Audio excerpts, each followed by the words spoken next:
Hello दोस्तों, हमारे YouTube channel में आपका स्वागत है। दोस्तों, आज हम बताने वाले हैं चैप्टर 1 का, ठीक ना। क्लास 10th का है, ठीक ना। क्लास 10th का है और चैप्टर 1 है, रासायनिक अभिक्रिया एवं समीकरण चैप्टर का नाम है, ठीक ना। तो इसी के बारे में आज हम बहुत ही महत्वपूर्ण प्रश्न बताने वाले हैं। तो दोस्तों, वीडियो को लास्ट तक जरूर देखिएगा।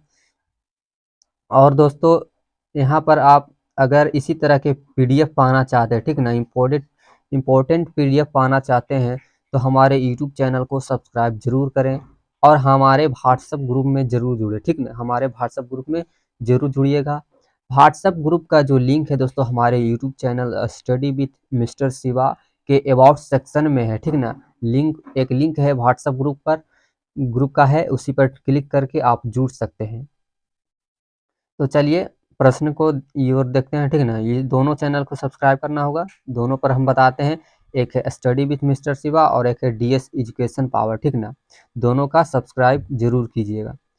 तो चलिए आज हम प्रश्न की ओर चलते हैं, ठीक है दोस्तों। यहाँ पर जो पहला प्रश्न क्या है दोस्तों, जब धातुएं जल के साथ अभिक्रिया करेंगी तो कौन सी गैस उत्सर्जित होगी। कौन सी गैस उत्सर्जित होंगी। तो देखिए, मान लेते हैं एक धातु लेते हैं, सोडियम लेते हैं, ठीक है ना। सोडियम है और ये जल लेते हैं, जल का क्या हो जाता है दोस्तों, H2O, ठीक है ना। सोडियम और H2O को जब अभिक्रिया कराएंगे तो क्या होगा, सोडियम ऑक्सीजन के साथ मिलकर क्या बनाएगा, सोडियम ऑक्साइड NaO, ठीक ना। NaO प्लस हाइड्रोजन गैस बाहर निकलेगा, ठीक ना। हाइड्रोजन गैस क्या हो जाएगा, बाहर निकलेगा। तो यहाँ पर क्या बन रहा है दोस्तों, जब धातुएं जल के साथ अभिक्रिया करेगी तो कौन सी गैस उत्सर्जित होगी, तो यहाँ पर देख रहे हैं हाइड्रोजन गैस, ठीक ना। तो इसलिए ऑप्शन नंबर सी यहाँ पर सही हो जाएगा, ठीक ना, हाइड्रोजन। चलिए अगला प्रश्न देखते हैं। तो यहाँ पर अगला प्रश्न है दोस्तों, तो यहाँ पर अगला प्रश्न है, ऊपर दी गई अभिक्रिया किस प्रकार की अभिक्रिया है, ठीक ना। जो ऊपर दिया है FeO3, ठीक ना, FeO3 प्लस 2Al अभिक्रिया के बाद Al2O3 प्लस 2Fe, ये किस प्रकार की अभिक्रिया है, ठीक ना। तो दोस्तों, यहाँ पर जो पहले समीकरण है उसको लिख लेते हैं, Fe2O3, ठीक ना। Fe2O3 प्लस 2Al है, प्लस कितना है 2Al, अभिक्रिया के बाद क्या है दोस्तों, Al2O3 प्लस 2Fe। तो यहाँ पर हमें बताना है कि यह किस प्रकार की अभिक्रिया है, ठीक है ना। तो यहाँ पर दोस्तों देख रहे हैं कि आप Fe2O3 जो था, यानी कि आयरन के साथ ऑक्सीजन जो था वो विस्थापित हो गया, ठीक ना। विस्थापित होकर आयरन अलग हो गया है और एल्यूमिनियम के साथ मिल गया, यानी कि एल्यूमिनियम जो है वो Fe को यानी आयरन को विस्थापित कर दिया है, ठीक ना।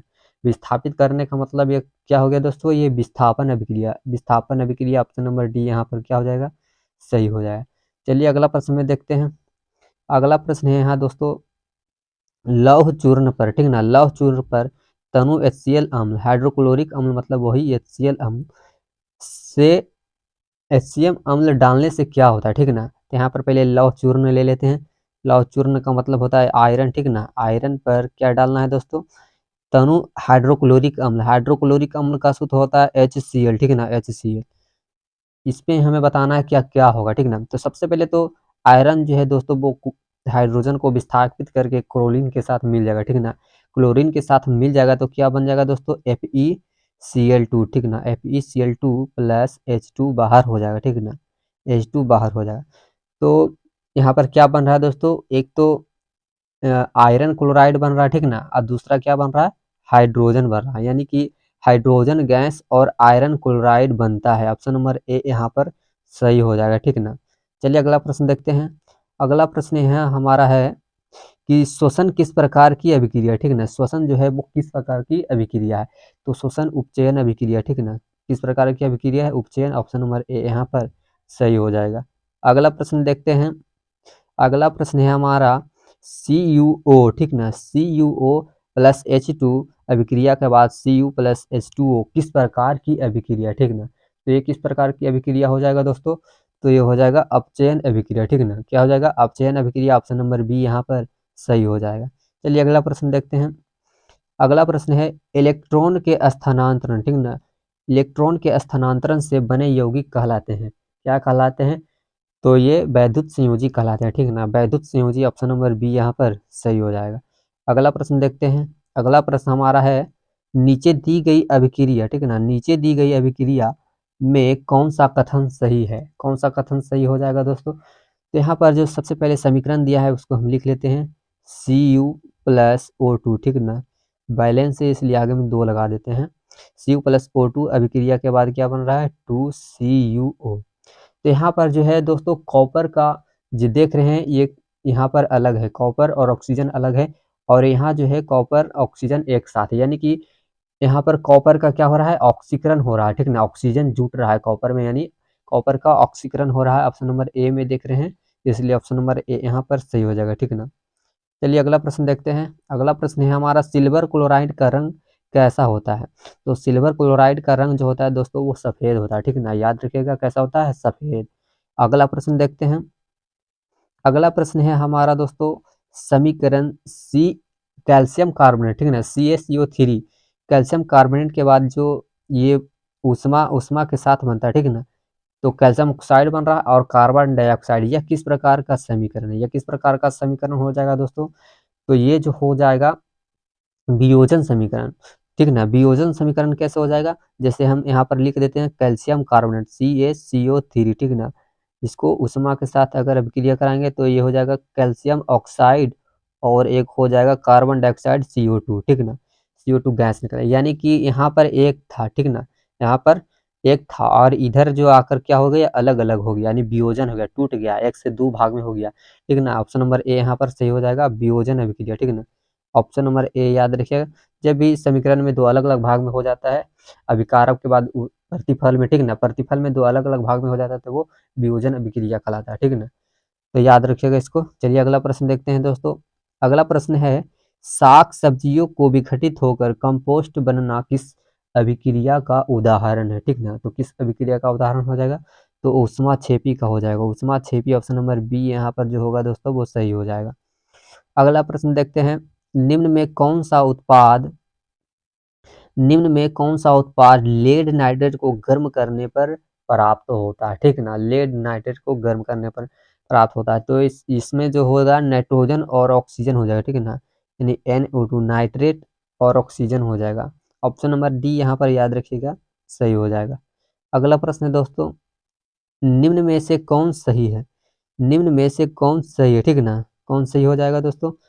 तो यहाँ पर 12 का जो सही आंसर हो जाएगा सोडियम कार्बोनेट के साथ 10 जल रहता है, ठीक है ना। सोडियम कार्बोनेट के साथ कितना जल रहता है? जल के कितने अणु होते हैं? तो 10 अणु होते हैं। ऑप्शन नंबर बी यहाँ पर सही हो जाएगा। अगला प्रश्न देखते हैं। अगला प्रश्न हमारा लोहा जिंक से अभिक्रिया कर लोहा जिंक को लेपित करने की क्रिया को लोहा से जिंक को लेपित करने की क्रिया को हम क्या कहते हैं? तो हम क्या कहते हैं इसे दोस्तों? तो इसे कहते हैं गैल्वेनीकरण, ठीक ना। क्या कहते हैं? गैल्वेनीकरण। ऑप्शन नंबर बी यहाँ पर जो होगा वो सही हो जाएगा। ऑप्शन नंबर बी गैल्वेनीकरण कहते हैं। अगला प्रश्न देखते हैं दोस्तों।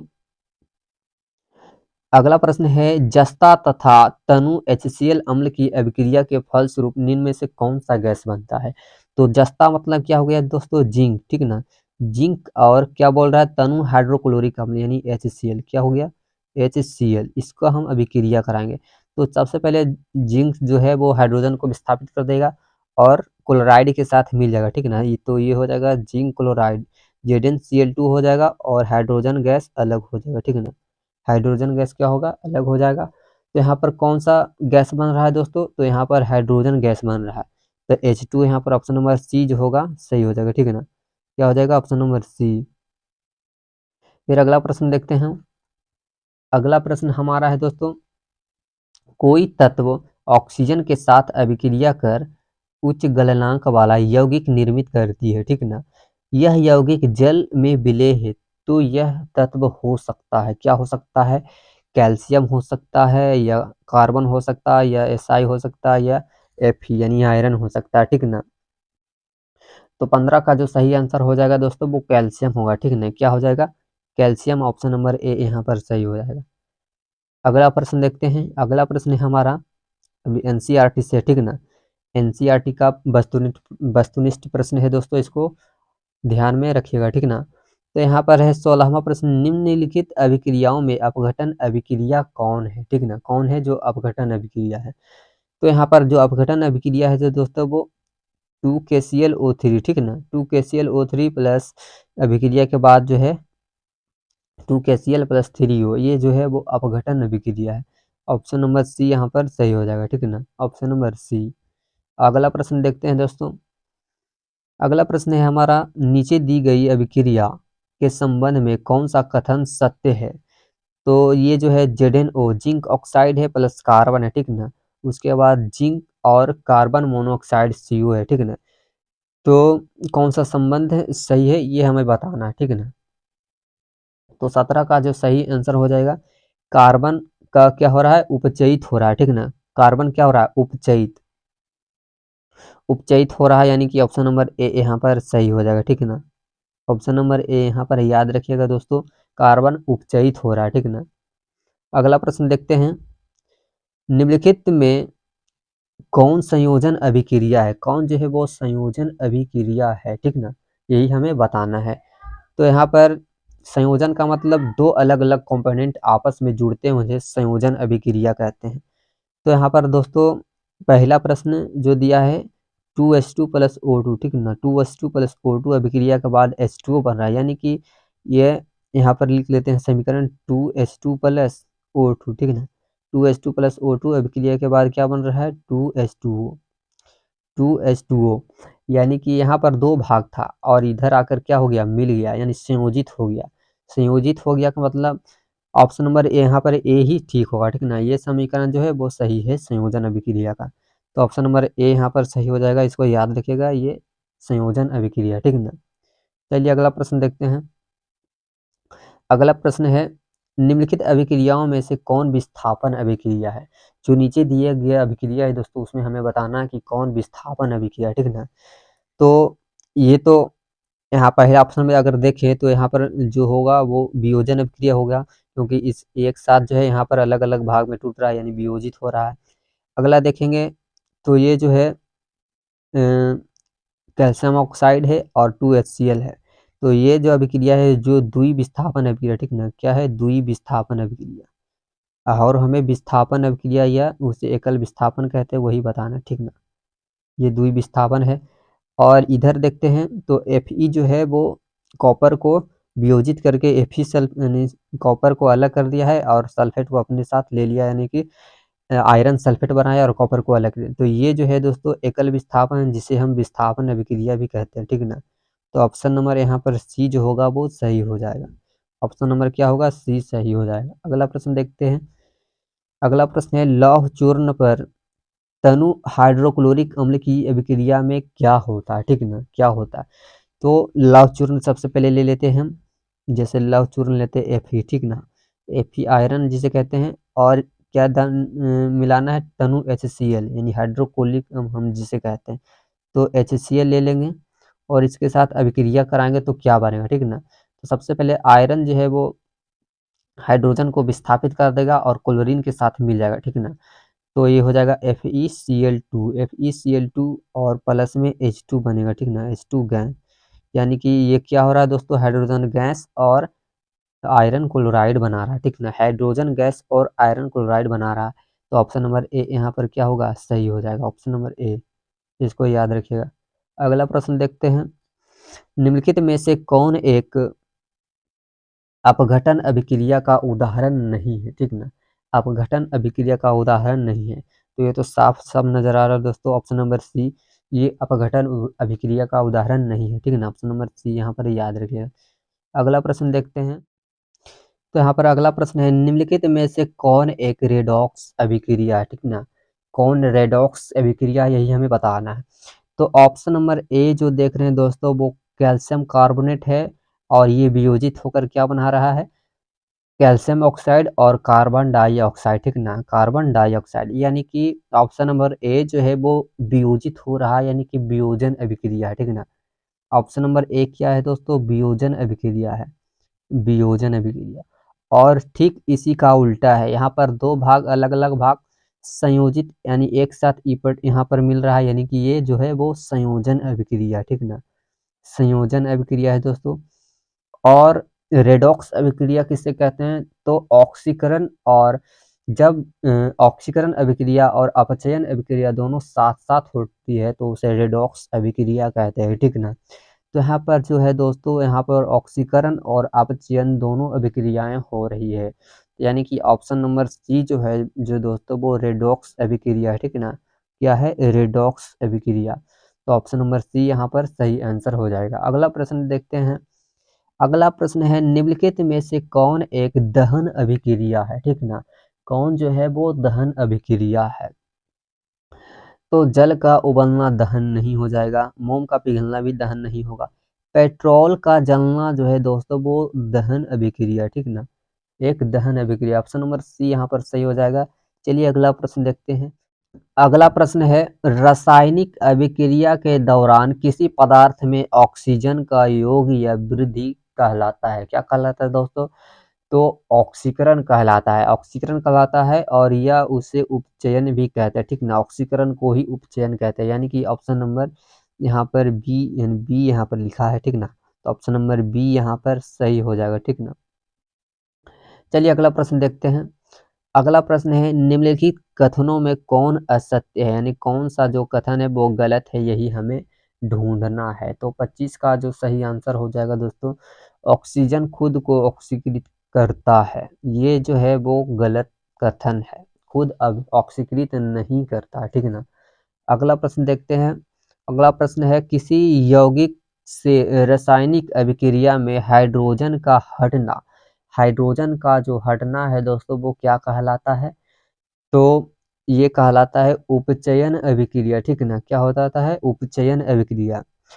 तो उपचयन अभिक्रिया, इससे इसका दो परिभाषा देते हो। किसी यौगिक में ऑक्सीजन का जुटना भी उपचयन कहलाता है, और हाइड्रोजन का हटना भी, यानी हाइड्रोजन हटेगा और ऑक्सीजन जुटेगा तो उससे उपचयन अभिक्रिया या ऑक्सीकरण अभिक्रिया कहेंगे, ठीक ना। तो यहाँ पर ऑप्शन नंबर बी जो होगा वो सही हो जाएगा। यहाँ पर बी दिया है, ऑप्शन थोड़ा उल्टा सीधा कर दिया है, बी बी यहाँ पर रहना चाहिए, ठीक ना। यहाँ पर उपचयन याद रखिएगा, उपचयन अभिक्रिया हो जाएगा। अगला प्रश्न देखते हैं। किसी वस्तु को हवा में जलाने पर, ठीक ना, हवा में जलने के लिए एक निश्चित निम्न ताप पर की आवश्यकता होती है, जो कहलाती है, क्या कहलाता है दोस्तों? तो उसे हम प्रज्वलन ताप कहते हैं। ऑप्शन नंबर ए यहाँ पर सही हो जाएगा, प्रज्वलन ताप। अगला प्रश्न देखते हैं। एक भूरे रंग का चमकदार तत्व X को वायु की उपस्थिति में गर्म करने पर वह काले रंग का हो जाता है। तत्व X जो है उसका नाम क्या होगा, ठीक ना। क्या होगा उसका नाम दोस्तों? तो कॉपर हो जाएगा। क्या हो जाएगा? कॉपर। ऑप्शन नंबर सी यहाँ पर सही हो जाएगा।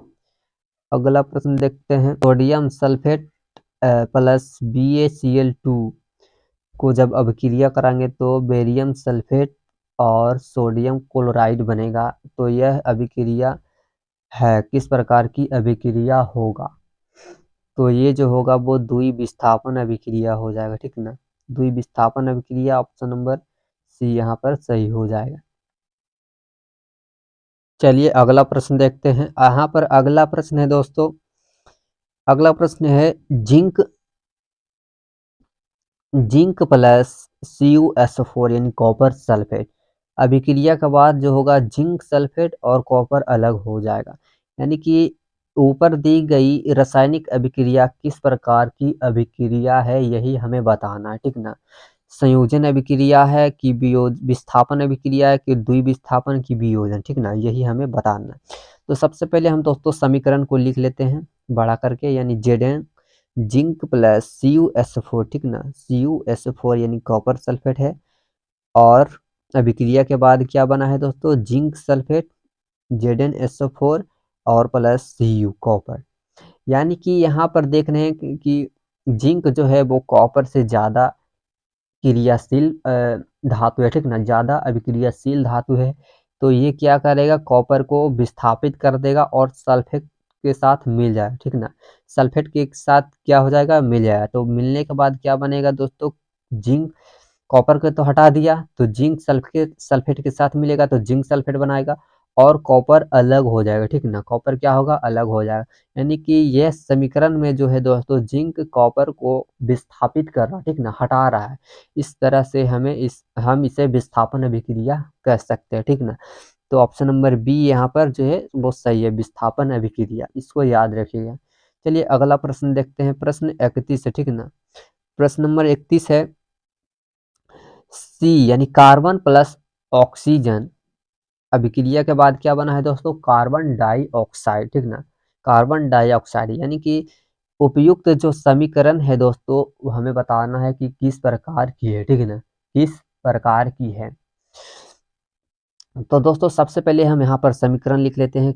एक है कार्बन और प्लस ऑक्सीजन है, अभिक्रिया के बाद क्या बनाया है, कार्बन डाइऑक्साइड, ठीक ना, कार्बन डाइऑक्साइड। तो यहाँ पर जो है दोस्तों, यहाँ पर दो भाग है, कार्बन है और ऑक्सीजन है, दोनों मिलकर यहाँ पर एक साथ कार्बन डाइऑक्साइड बन गया, यानी कि दो पार्ट एक पार्ट में मिल गया है, संयोजित हुआ, ठीक ना। ये दोनों कार्बन और ऑक्सीजन आपस में क्या हुआ, संयोजित, इसलिए हम इसे संयोजन अभिक्रिया कहेंगे, ठीक ना, संयोजन अभिक्रिया कहेंगे। ऑप्शन नंबर सी यहाँ पर सही हो जाएगा, क्या होगा, संयोजन अभिक्रिया।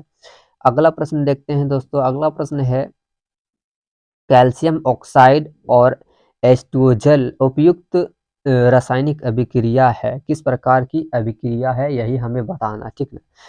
तो ये दोनों जो है दोस्तों वो संयोजन अभिक्रिया है, ठीक ना। ऑप्शन नंबर ए यहाँ पर सही हो जाएगा, संयोजन अभिक्रिया, इसको याद रखिएगा। चलिए अगला प्रश्न देखते हैं, उष्मा के द्वारा दी गई वियोजन अभिक्रिया को कहते हैं, क्या कहते हैं दोस्तों, तो इसे हम ऊष्मीय वियोजन अभिक्रिया कहते हैं, ठीक ना, ऊष्मीय वियोजन अभिक्रिया। ऑप्शन नंबर बी यहाँ पर सही हो जाएगा। अगला प्रश्न देखते हैं, जिन अभिक्रियाओं में ऊर्जा अवशोषित होती है उन्हें क्या कहते हैं, ठीक ना, उन्हें क्या कहते हैं, तो ऊष्मा ऊर्जा अवशोषित होती है तो उससे ऊष्मा शोषी अभिक्रिया कहते हैं, ठीक ना, ऊष्मा शोषी अभिक्रिया। ऑप्शन नंबर बी यहाँ पर जो होगा दोस्तों सही हो जाएगा। अगला प्रश्न देखते हैं, वे अभिक्रियाएं जिनमें अभिकारकों के बीच आयनों का आदान प्रदान होता है उसे हम क्या कहते हैं, ठीक ना। तो आयनों का आदान प्रदान होता है उसे क्या कहते हैं दोस्तों, द्विविस्थापन अभिक्रिया कहते हैं। तो ऑप्शन नंबर डी यहाँ पर जो होगा वो सही हो जाएगा, ठीक ना। अगला प्रश्न देखते हैं दोस्तों, जब कोई धातु अपने आसपास अम्ल, आर्द्रता आदि के संपर्क में आती है तो संक्षारित हो जाती है, इस प्रक्रिया को हम क्या कहेंगे दोस्तों, तो संक्षारण कहेंगे, ठीक ना। संक्षारित हो जाती है का मतलब क्या होगा, संक्षारण अभिक्रिया। ऑप्शन नंबर सी यहाँ पर सही हो जाएगा। अगला प्रश्न देखते हैं, रासायनिक अभिक्रिया के दौरान किसी पदार्थ में ऑक्सीजन का ह्रास यानी कि ऑक्सीजन का हटना क्या कहलाता है, तो ऑक्सीजन का ह्रास जो होगा दोस्तों संक्षारण कहलाता है, ठीक है ना, क्या कहलाता है, संक्षारण। ऑप्शन नंबर सी यहाँ पर सही हो जाएगा। अगला प्रश्न देखते हैं, अवक्षेपण अभिक्रिया से किस प्रकार का लवण प्राप्त होता है, अवक्षेपण अभिक्रिया से किस प्रकार का लवण प्राप्त होता है दोस्तों, तो अम्लीय लवण, ठीक है, अम्लीय। ऑप्शन नंबर बी यहाँ पर सही हो जाएगा। अगला प्रश्न देखते हैं, अगला प्रश्न है दोस्तों, पीबी प्लस सी यानी कॉपर क्लोराइड के बाद क्या बना है, PbCl2 और प्लस कॉपर, उपयुक्त रासायनिक समीकरण जो है वो किस प्रकार की अभिक्रिया है, ठीक ना, किस प्रकार की अभिक्रिया होगा। तो यहाँ पर जो दोस्तों देख रहे हैं Pb यहाँ पर जो दिया है, यहाँ पर बड़ा समीकरण लिख लेते हैं, Pb प्लस CuCl2, ठीक ना। अभिक्रिया के बाद क्या बना है दोस्तों, PbCl2 और प्लस Cu, यानी कि यहाँ पर देख रहे हैं जो Pb जो है वो Cu को क्या कर रहा है, विस्थापित कर रहा है, इसे हटा दिया है, अलग कर दिया, ठीक ना, और क्लोरीन के साथ मिल गया, ठीक है ना, क्या किया, क्लोरीन के साथ मिलकर PbCl2 बना लिया, यानी प्लम्बम क्लोराइड, ठीक ना, प्लम्बम क्लोराइड बना दिया। यानी कि यहाँ पर जो देख रहे हैं कि विस्थापन अभिक्रिया चल रहा है, ठीक ना, विस्थापन अभिक्रिया। तो ऑप्शन नंबर ए यहाँ पर विस्थापन अभिक्रिया सही हो जाएगा, ठीक ना। अगला प्रश्न देखते हैं दोस्तों, वायुरोधी बर्तनों में खाद्य सामग्री रखने से उपचयन की गति हो जाती है, क्या होता है, धीमा होता है कि तीव्र होता है कि बराबर होता है कि अति तीव्र, ठीक ना। तो 40 का जो सही आंसर हो जाएगा धीमी होता है, ठीक ना, क्या होता है, धीमी। ऑप्शन नंबर ए यहाँ पर सही हो जाएगा, क्या हो जाएगा, ऑप्शन नंबर ए। तो दोस्तों ये था हमारा लास्ट प्रश्न, ठीक ना, ये था हमारा लास्ट प्रश्न। और दोस्तों इसी तरह के महत्वपूर्ण पीडीएफ पाने के लिए दोस्तों हमारे YouTube channel study with mister Shiva और डीएस एजुकेशन पावर को सब्सक्राइब जरूर करें और ज्वाइन व्हाट्सएप ग्रुप, यानी कि व्हाट्सएप ग्रुप में अगर आपको जुड़ना है तो दोस्तों इसका link study with mister Shiva के अबाउट सेक्शन में है।